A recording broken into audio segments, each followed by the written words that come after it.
On such a perfect day as today is, every Maltese diver knows exactly where to dive. Welcome to Rożi. She lies on a sandy bottom approximately 120 metres off Ċirkewwa at a depth of around 30 to 35 metres. As the more experienced amongst you can see, we used DPVs. For those who don't know, DPVs are diver propulsion vehicles.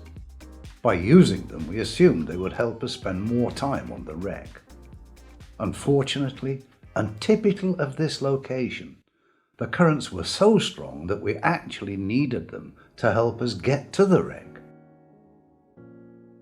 Once we reached the marker buoy, and after fighting the very strong current, it was still impossible for us to actually see the wreck.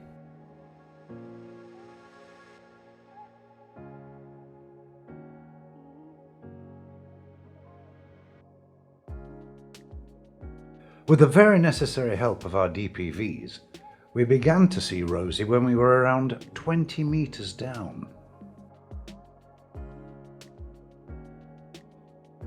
Built in Bristol, UK some 65 years ago, the tugboat Rożi was scuttled in 1992 to become an attraction for an underwater safari tour. What became immediately obvious to us was the fact that not only was Rożi extremely popular with divers, it was quite clearly a haven for marine life.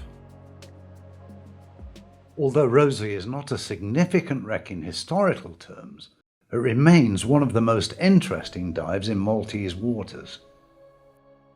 We have dived on many wrecks, yet for some reason, Rożi has an extraordinary calmness about it. Clearly, this is where mankind and marine life are truly in harmony with each other.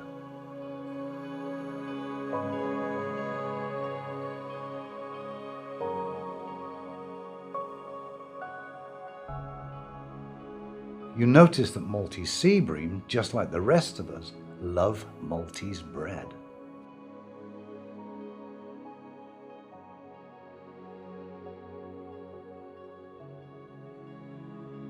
Look, here is one of our old friends, the nudibranch.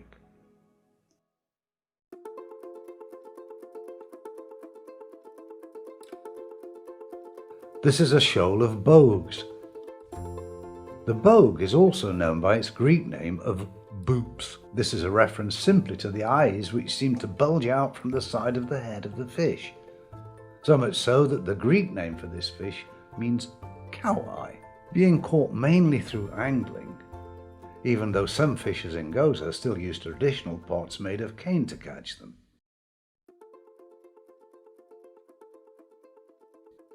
Let's go back to Rożi, where unique behaviour in our local groupers can be seen.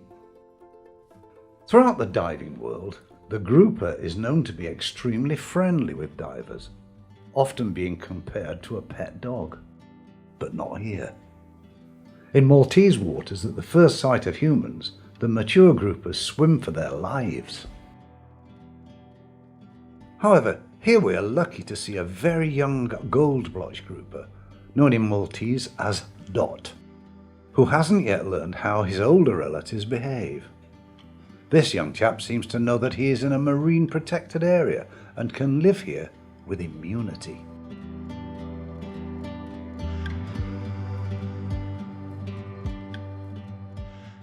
Rożi is surrounded by large meadows of Posidonia seagrass, which grows abundantly here. Posidonia seagrass, sometimes called Neptune seagrass, is endemic to our Mediterranean. These large underwater meadows are a vital part of our ecosystem. Posidonia seagrass is the breeding ground for many types of fish, the fry being able to grow in these lush meadows.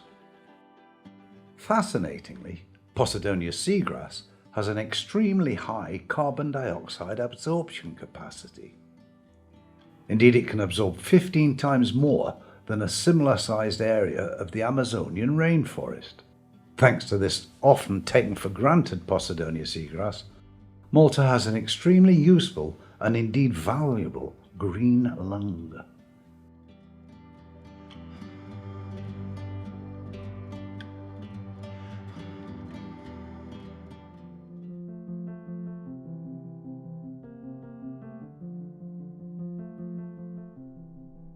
The peace and tranquility of these lush meadows are suddenly disturbed by an extremely fast predator. It's an amberjack on the prowl, hunting.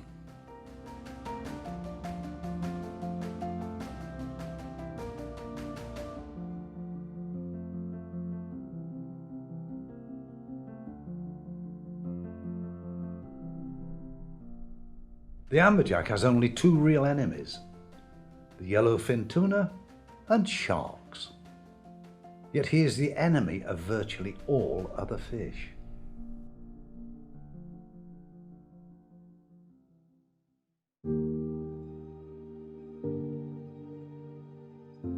As we leave Rożi behind us, we sadly must begin our ascent from Malta's first and extremely successful marine park. Our dive computers remind us that we need to make a safety stop at 5 meters to ensure our bodies purge excess nitrogen. This allows us a perfect opportunity to reflect on this, a most fascinating dive.